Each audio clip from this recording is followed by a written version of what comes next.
Ja, je maakt wel eens wat mee, vooral in de zomer.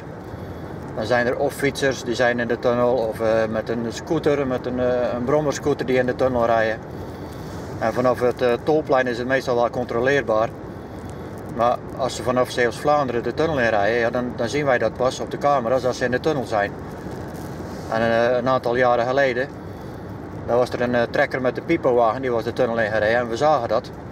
Dus ja, dan schrik je toch wel even, want het snelheidsverschil is daar zo groot met zo'n trekker en een pipowagen. Die rijdt misschien 20 of zo. En het overige verkeer rijdt 100 en die is daar ook niet op berekend dat er zoiets in de tunnel rijdt. Dus dat was eigenlijk wel een schrik-effect. En dan wordt direct dan de tunnel afgesloten.